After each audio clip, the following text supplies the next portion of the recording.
할렐루야. 오늘도 우리 주님 사랑하시는 마음으로 하나님 앞에 나와 예배하시는 모든 성도님들의 삶과 가정에 하나님의 은혜가 충만하시기를 주님의 이름으로 축복합니다. 함께 교독한 말씀을 가지고 주인의 즐거움에 참여하라 라는 제목으로 주신 말씀의 은혜를 나누도록 하겠습니다. 모쪼록 이 시간을 통해 먼저는 나를 향한 하나님의 말씀이 깨달아지고 또 깨달은 그 말씀을 붙잡고 결단하여 순종할 수 있는 저와 여러분이 되시기를 바랍니다. 오늘 말씀은 열무나 비유입니다. 이 열무나 비유는 다른 복음서에서는 나오지 않고 오직 누가복음에만 나옵니다. 돈, 화폐를 가지고 그것을 비유로 든 이야기입니다. 일반적으로 성경에는 여러 화폐 또는 화폐 단위가 등장합니다. 본문의 문화뿐만 아니라 달란트, 데나리온, 드라크마 이런 것들이 대표적입니다. 이를 구분하자면 데나리온은 로마에서 사용하던 화폐이고 나머지 드라크마, 문화, 달란트는 다 그리스 헬라 문화권에서 사용되었습니다. 이 중에 이 데나리온과 이 드라크마는 같은 금액의 화폐입니다. 1데나리온이 1드라크마인 것입니다. 이것은 당시 노동자의 하루 품삯입니다. 1문화는 이 데나리온이나 드라크마의 100배의 가치입니다. 대략 당시 노동자의 3개월치 품삯이라 할 수 있습니다. 오늘 본문은 먼저 예수님께서 이 열무나 비유를 말씀하시게 된 그 배경부터 설명해 주고 시작합니다. 11절입니다. 그들이 이 말씀을 듣고 있을 때에 비유를 더하여 말씀하시니 이는 자기가 예루살렘에 가까이 오셨고 그들은 하나님의 나라가 당장에 나타날 줄로 생각함이더라. 예수님께서 은화 열무나 비유를 그들에게 들려주셨습니다. 여기서 그들은 삭개오의 집에 함께 있었던 사람을 말합니다. 예루살렘으로 가시던 예수님께서 일부러 사마리아를 지나서 여리고로 들어가셨습니다. 삭개오를 구원하시기 위해서입니다. 9절로 10절에 보면 예수께서 이르시되 오늘 구원이 이 집에 이르렀으니 이 사람도 아브라함의 자손이미로다. 인자가 온 것은 잃어버린 자를 찾아 구원하려 함이라. 이렇게 말씀합니다. 이때 그들이 주님이 말씀하신 것을 듣고 있었습니다. 그들이 이렇게 예수님의 말씀을 듣고 있을 때 연이어 하신 비유의 말씀이 오늘 본문 열무나 비유입니다. 예수님께서 이 비유의 말씀을 하셔야 하는 이유가 있었습니다. 이는 자기가 예루살렘에 가까이 오셨고 그들은 하나님의 나라가 당장에 나타날 줄 생각함이더라. 첫째는 예수님께서 머지않아 예루살렘 입성을 앞두고 있었기 때문입니다. 여리고에서 예루살렘까지의 거리는 27km입니다. 예수님께서 예루살렘에 가까이 오셨다는 것은 그가 곧 그의 죽음과 부활이 임박했다는 의미입니다. 이는 삭개오의 집에서 말씀하신 것처럼 잃어버린 영혼을 찾아 구원하러 오신 그 목적을 이루실 때도 임박했다는 것입니다. 또 한 가지 이유는 주님의 말씀을 듣고 있던 자들이 가진 오해 때문입니다. 그들은 하나님의 나라가 당장 나타날 줄로 생각했습니다. 이제 곧 예수님께서 예루살렘에 입성하시면 예수님이 로마의 속박에서 이스라엘을 해방시키실 것으로 잘못 생각했습니다. 그래서 이들의 잘못된 하나님의 나라에 대한 오해를 교정시키시고자 열무나 비유를 더하여 말씀하신 것입니다. 사랑하는 여러분, 예수님은 잃어버린 자를 구원하시기 위해 이 땅에 오셨습니다. 예수님은 죄인된 우리를 살리기 위해 죽으러 오신 것입니다. 죽기 위해 이 땅에 오신 것이죠. 죽어가는 한 영혼이라도 더 살리시려고, 하나님과 회복시키시려고 죄 없으신 그분이 대신 죽으러 가고 계신 것입니다. 이것도 모르고 마치 세베대의 아들의 어머니가 두 아들이 장차 주님 나라 임하실 때 하나는 우편에 하나는 좌편에 앉게 해달라고 청하듯이 예수님의 말씀을 듣고 있던 자들은 당장 앞으로 누리고 살 생각만 하고 있는 것입니다.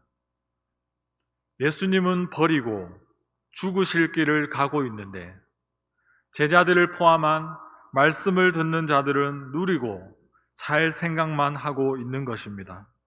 이 안타까움과 이 답답함에 예수님은 삭개오의 집에서 연이어 열무나 비유를 말씀하신 것입니다. 그리고 28절 예수께서 이 말씀을 하시고 예루살렘을 향하여 앞서서 가셨습니다. 이윽고 41절에 보면 예루살렘 성에 가까이 오사 성을 보시고 우셨다고 기록하고 있습니다. 지금 주님께서 나를 보시곤 어떤 마음을 품으실까요? 한 해를 마무리하는 연말을 맞아 우리 다시 예수님이 이 땅에 오신 이유를 생각해 보기를 원합니다. 그리고 내가 예수 믿고 섬기는 이유와 내가 살아가는 목적을 돌아볼 수 있기를 바랍니다. 마태복음 20장 28절입니다. 인자가 온 것은 섬김을 받으려 함이 아니라 도리어 섬기려 하고 자기 목숨을 많은 사람의 대속물로 주려 함이라. 아멘. 예수님이 이 땅에 오신 목적, 오직 영혼 구원. 사람을 살리는 일이 내가 예수 믿고 섬기는 이유인 줄 믿습니다. 이를 위해 우리 역시 섬기기 위해 살고 죽기 위해 살아야 하는 줄로 믿습니다. 그럼 이렇게 살아가기 위해 오늘 말씀이 주는 교훈을 몇 가지로 살펴보기를 원합니다. 첫째, 진정으로 예수님을 원하는 자만이 말씀대로 행할 수 있습니다. 12절로 13절입니다. 이르시되 어떤 귀인이 왕위를 받아가지고 오려고 먼 나라로 갈 때에 그 종 열을 불러 은화 열무나를 주며 이르되 내가 돌아올 때까지 장사하라 하니라. 어떤 귀인이 왕위를 받아가지고 오려고 먼 나라로 떠납니다. 일반적으로 귀인은 가문이 좋고 마음이 고상한 사람, 당시 로마 제국에서 왕족으로 태어난 사람을 말합니다. 그러나 이는 십자가에 죽으시고 부활 승천하신 후에 다시 만왕의 왕으로 오실 예수님 본인을 말씀하고 있는 것입니다. 이 귀인이 먼 나라로 가기 전에 그 종 10사람을 불러다가 은화 열무나를 줍니다. 그 종 10은 자기 자신만을 위한 노예라는 의미가 있습니다. 오직 귀인만을 위해 존재하는 종이라는 의미입니다. 오직 예수님만을 위해 사는 제자들을 가르칩니다. 오늘날로 치면 예수 믿는 우리 그리스도인을 말합니다. 그 종 10을 불러 은화 열무나를 주었으니 한 사람당 한 문화씩 준 것입니다. 공평하게 한 문화씩 나눠주며 이렇게 말합니다. 내가 돌아올 때까지 장사하라. 마태복음 25장의 달란트 비유에서처럼 차등을 두어 나누어 주지 않았습니다. 그래서 서로 비교하여 우열을 가릴 수도 없습니다. 많이 받고 적게 받았다고 자랑도 불평도 할 수 없습니다. 다 똑같이 나눠받은 문화, 이것이 뜻하는 것이 무엇이겠습니까? 그것이 무엇이길래 예수님은 제자들에게 내가 돌아올 때까지 장사하라고 말씀하고 계신 것일까요? 이 문화가 무엇인지에 대해 여러 의견들이 있습니다. 달란트처럼 재능이나 은사다, 믿음이다, 말씀이다, 모두에게 공평하게 주신 기회이다. 여러분, 앞서 우리는 예수님께서 은화 열문화 비유 이야기를 하신 이유를 살펴보았습니다. 이를 볼 때에 이 문화가 의미하는 것은 영혼 구원의 말씀, 또 이 말씀을 전할 기회라고 보는 것이 타당하다 싶습니다. 잃어버린 자를 구원하러 이 땅에 오신 예수님의 목적을 담고 있는 그 말씀 말입니다.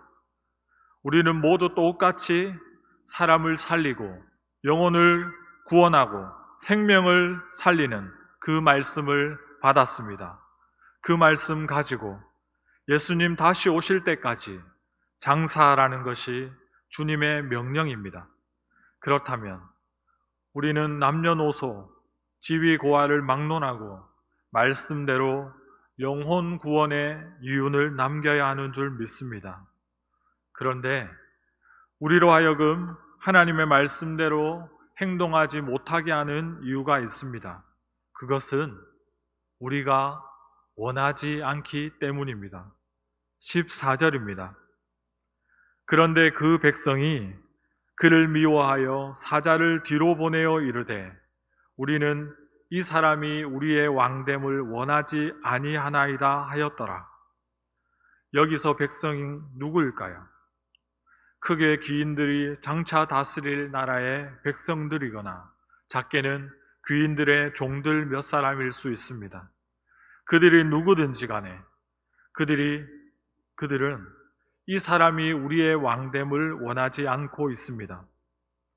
주인이 우리를 다스리는 것을 원하지 않는다는 말입니다.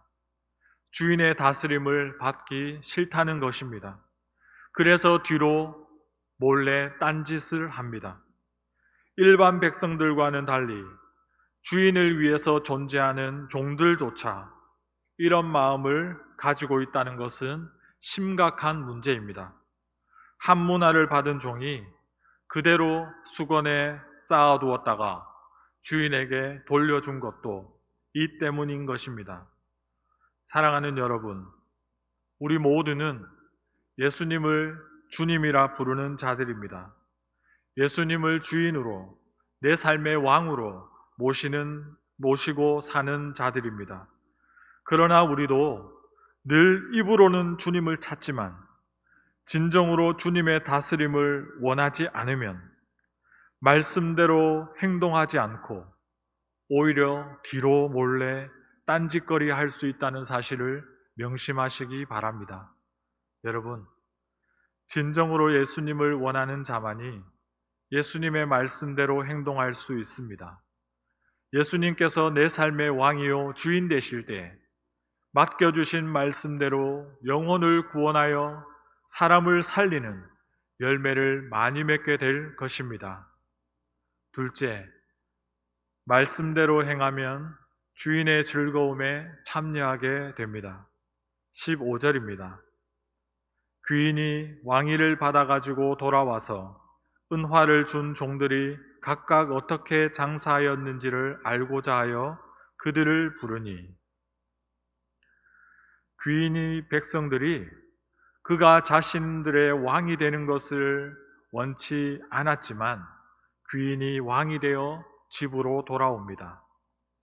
부활 승천하셨던 예수님께서 다시 재림하셔서 이 땅에 심판주로 오실 것을 말씀하고 있는 겁니다. 돌아오신 주님이 은화를 준 종들을 부르십니다. 마태복음 25장 19절에는 그들과 결산했다 이렇게 표현하고 있습니다. 그러나 본문에서는 결산의 결과물뿐만 아니라 각각 어떻게 장사하였는지를 알고자 합니다. 장사 처음부터 끝까지 철저하게 장사한 내용과 그 과정까지 다 조사한다는 의미입니다. 이렇게 하신 이유는 주인이 맡긴 것이 문화였기 때문입니다. 결산의 과정 일부를 보겠습니다. 16절로 17절입니다. 그 첫째가 나와 이르되 주인이여 당신의 한 문화로 10문화를 남겼나이다.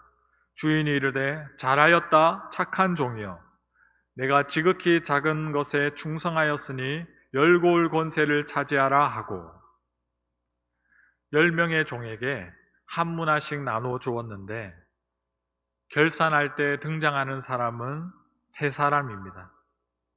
이는 10명 중에 3명만 부른 것이 아니라 이 3가지 종류, 이 안에 다 포함되어 있기에 3가지 종류로 나누어 말씀하신 것입니다. 첫째는 한 문화로 10문화를 남겼습니다. 둘째는 한 문화로 5문화를 만들었습니다. 여기서 잠깐 달란트 비유의 결산 장면을 생각해 보기를 원합니다. 주인이 종들을 불러 금 달란트를 나눠주는데 차등을 두어 나눠줍니다. 그런데 그 기준을 각각 그 재능대로라 말씀합니다. 각각 그가 가진 재능대로 5달란트를 주기도 하고 2달란트를 주기도 하고 1달란트를 주기도 합니다. 이렇게 차등을 두고 주는 기준은 순전히 그 사람의 재능이었습니다. 각각 그 재능대로 차이를 두고 나누어 주었던 것입니다. 그런데 이 점이 섬김과 헌신을 요청받을 때 피하는 명분처럼 이용되기도 합니다. 내가 받은 능력이 부족해서, 내가 받은 달란트가 작아서 그것까지는 못한다는 것입니다. 그 이상으로는 섬기는 것이 무리라는 것입니다. 그래서 받은 달란트만큼 드린다는 것입니다. 그래서인지 5달란트 받은 자는 정확하게 5달란트를, 2달란트를 받은 자도 딱 2달란트를 남깁니다. 이상하게도 딱 받은 만큼만 남기는 것입니다. 재능대로, 은사대로 섬기면 이렇게 됩니다. 재능대로 섬기면 딱 받은 만큼이 섬김의 한계인 것 같습니다. 스스로 정해놓은 한계 말입니다. 그 재능과 은사를 뛰어넘지 못합니다. 그런데 오늘 말씀 10문화 비유에서는 다들 공평하게 한 문화씩 받게 됩니다. 달란트를 나눠줄 때처럼 각각 그 재능대로 차등을 두어 나눠주지도 않았습니다. 10명에게 균등하게 각각 한 문화씩 주었습니다. 그런데 그 결과는 어떻게 되었습니까? 받은 만큼 남겼습니까? 아닙니다.